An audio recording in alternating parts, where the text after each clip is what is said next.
నమస్తే, welcome to Liya news. ఉపరాష్ట్రపతి ఎన్నికల్లో జాతీయ పార్టీలు జగన్మోహన్ రెడ్డితో చెడుగుడాడుతున్నాయా? లేదు అంటే జగన్మోహన్ రెడ్డి జాతీయ పార్టీలతో కబడ్డీ ఆడుతున్నాడా? ఎందుకు అంటే బహిరంగంగా ఆ పార్టీకి సంబంధించి బొత్స సత్యనారాయణ గారు బయటకు వచ్చి మేము ఎన్డీఏ కూటమికే మద్దతు తెలుపుతున్నామని చెప్పారు. ఇక మరో పక్క చూసుకుంటే ఆయన పార్టీకి సంబంధించినటువంటి ఎంపీ మల్లికార్జున ఖర్గేను మేడ రఘునాథ్ రెడ్డి వెళ్ళి కలవడం జరిగింది అన్నారు. ఆయన బయటకు వచ్చి నేను మర్యాదపూర్వకంగా కలిశాను అని చెప్పి ఆయన చెప్పారు. మరోపక్క చూసుకున్నట్టయితే మల్లికార్జున ఖర్గే వైవి సుబ్బారెడ్డికి ఫోన్ చేశారు అంటున్నారు. ఇదిలా ఉంటే ఏకంగా ఈరోజు రాహుల్ గాంధీనే జగన్మోహన్ రెడ్డికి ఫోన్ చేశారు అన్న వార్తలు అయితే బయటకు వస్తున్నాయి. మరి నిజంగానే రాహుల్ గాంధీ జగన్మోహన్ రెడ్డికి ఫోన్ చేశారా? మరి వైసీపీ పార్టీలోనే చీలుకుందా? కొంతమంది ఎంపీలు ఇటు సైడు, కొంతమంది ఎంపీలు కూటమి సైడు ఉన్నారా? అసలు వైసీపీ పార్టీలో ఏం జరుగుతుంది? వాళ్ళ మద్దతు ఎవరికి? మరి జగన్మోహన్ రెడ్డి గారు ఇక్కడ డబుల్ గేమ్ ఆడే ప్రయత్నం చేస్తున్నారా? ఇలాంటి విషయాలు తెలుసుకుందాం. మనతో పాటు ఉన్నారు సీనియర్ జర్నలిస్ట్ టీవీ శ్రీనివాస్ గారు.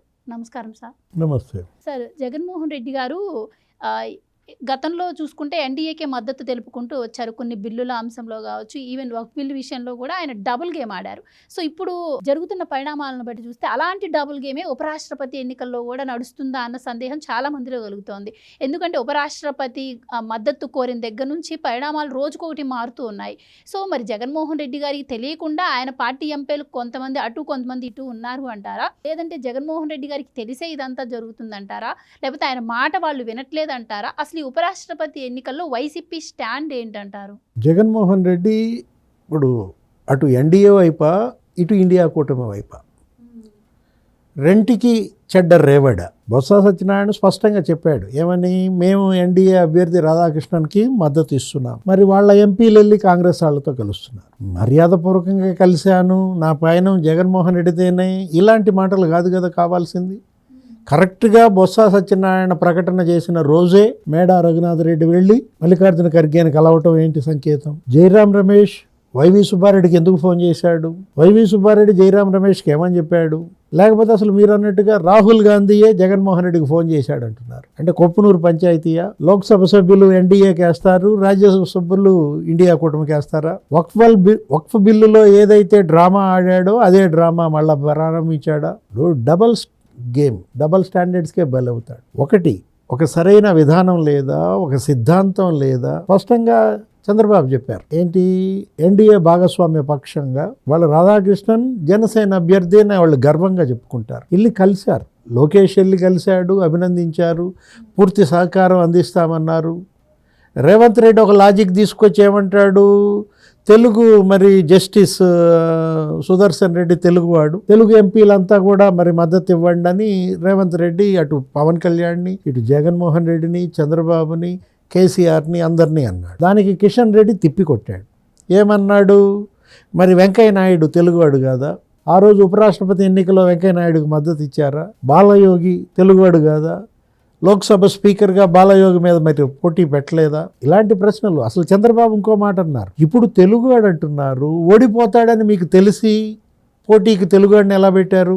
అంటే తెలుగువాడిని పోటీకి పెట్టినట్టుండాలి, తెలుగువాడిని ఓడించినట్టు చెయ్యాలనా? ఇది జస్టిస్ సుదర్శన్ రెడ్డికి మీరు ఇస్తున్న గౌరవమా, అగౌరవమా? జగన్మోహన్ రెడ్డి అసలు స్టాండ్ ఏంటి? సేమ్ అదే ఎపిసోడా? వక్ఫ్ బిల్లో లోక్సభలోనేమో వ్యతిరేకించారు, రాజ్యసభలోనేమో ఆమోదించారు. ఆ రోజు వక్ఫ్ బిల్కి మొట్టమొదట ఓటేసింది ఎవరు? పరిమళ నత్వాని బాహాటంగా ఓటేశాడు బీజేపీ. మరి వక్ఫ్ బిల్కి వ్యతిరేకంగా బీజేపీ తరఫున. ఇప్పుడు కూడా రాధాకృష్ణన్కి మొట్టమొదటి ఓటు పరిమళ నత్వానియేనా వేసేది? జస్టిస్ సుదర్శన్ రెడ్డికి పడే ఓటు మేడా రఘునాథ్ రెడ్డి, వైవి సుబ్బారెడ్డి? అసలు ఆల్రెడీ రాజ్యసభ గతంలోనే వైసీపీ చీలిపోయింది. 4 ఎంపీలు వెళ్ళిపోయారు. విజయసాయిరెడ్డి రాజీనామా చేసి కాడి కింద పడేశాడు. బీడా మస్తాన్ రావు తెలుగుదేశంలో చేరాడు, మళ్ళా ఎంపీ అయ్యాడు. ఆర్ కృష్ణయ్య బీజేపీలో చేరాడు, మళ్ళా ఎంపీ అయ్యాడు. మోపిదేవి వెంకటరమణరావు ఆయన రిజైన్ చేసి వెళ్ళిపోయాడు. 4 ఎంపీలను కోల్పోయింది వైసీపీ. 11 ఉన్నది, 7కు దిగజారింది. ఇప్పుడు ఈ 7లో ఇంకో 4 లేచిపోతాయా? ఎవరా 4? నిరంజన్ రెడ్డి, అయోధ్యరామరెడ్డి కూడా బీజేపీకి ఓటేస్తున్నారా? గొల్లబాబురావు పైన గతంలోనే అపోహలు వచ్చాయి. ఆయన అప్పుడే ఓటేశాడన్నారు.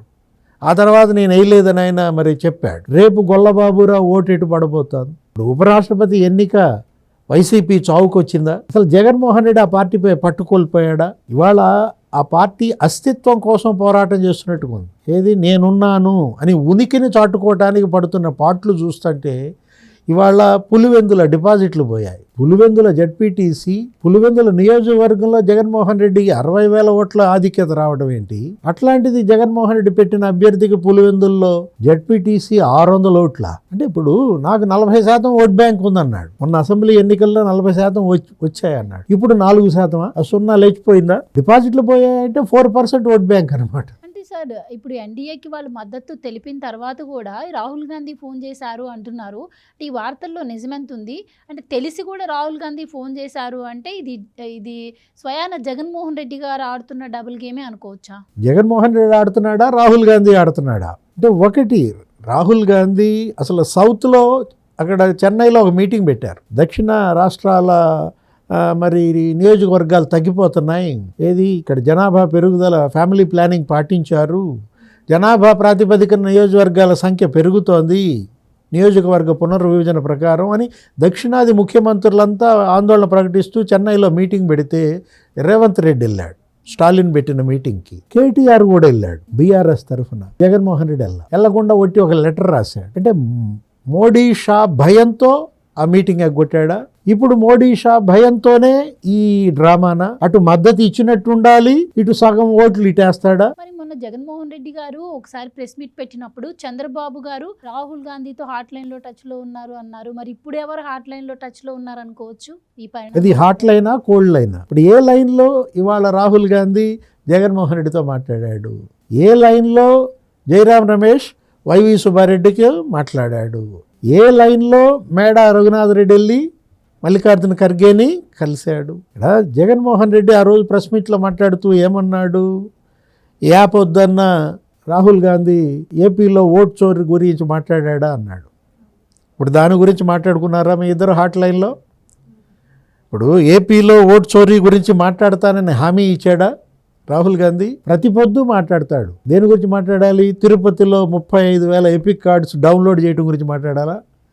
35,000 మంది మరి ఫేక్ ఓటు కార్డులు క్రియేట్ చేసి నువ్వు తమిళనాడు నుంచి కర్ణాటక నుంచి తెప్పించి ఓట్లేంచి గురుమూర్తిని గెలిపించిన దాని మీద మాట్లాడాలా?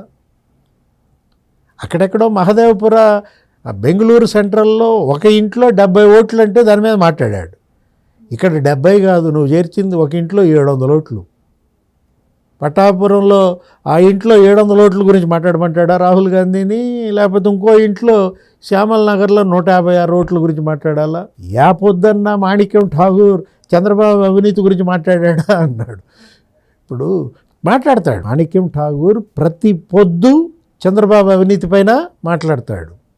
మరి నువ్వు ఇండియా కూటమిలో చేరుతున్నావా? ఇప్పుడు నీ 11 మంది ఎంపీలు మరి ఇవాళ జస్టిస్ సుదర్శన్ రెడ్డికి ఓటేస్తారా? ఈ గోడ మీద పిల్లి ఇవాళ జగన్మోహన్ రెడ్డి అటు ముందు నుయ్యి వెనక గొయ్య, అటు ఎన్డీఏ వైపు వెళ్ళలేడు, ఇటు ఇండియా కూటమి వైపు రాలేడు, మధ్యలో క్రాస్ రోడ్స్లో ఉన్నాడు. టపకమని పిడుగుపడింది, ఆయన నెత్తిన పిడుగుపడింది. ఏది? ఆ పులివెందుల డిపాజిట్లు పోవటం పిడుగుతో సమానం. ఇలాంటి పరిస్థితుల్లో జగన్మోహన్ రెడ్డి ఏంటి ఇక జాతీయ రాజకీయాల్లో ఒక జోకర్గా మారాడు. ఇలాంటి అంటే ద్వంద్వ వైఖరి ఉన్న క్రెడిబిలిటీ కూడా పోతుంది కదా సార్. ఇలాంటి చర్యల వల్ల ఉన్న క్రెడిబిలిటీ కూడా పోయే ప్రమాదం ఉంది కొద్ది గొప్ప. అంటే ఇప్పటి వరకు ఈయన ఆంధ్రప్రదేశ్ రాజకీయాల్లో జోకర్ అయ్యాడు. ఇప్పుడు మొత్తం భారత రాజకీయాల్లోనే జోకర్గా మారిన పరిస్థితుల్లో జగన్మోహన్ రెడ్డి అంటే ఒక జోకర్గా, ఒక విదూషకుడిగా, అసలు ఇది రాజకీయం కాదు కదా.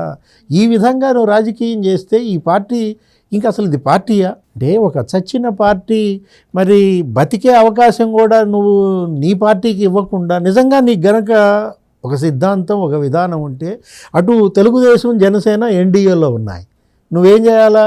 ఇండియా కూటమిలో చేరాలి. వాళ్ళ మీద ధ్వజమెత్తాలి, ఎన్డీఏ మీద ధ్వజమెత్తాలి, ఇండియా కూటమితో నువ్వు చక్కగా అంటగాగాలి.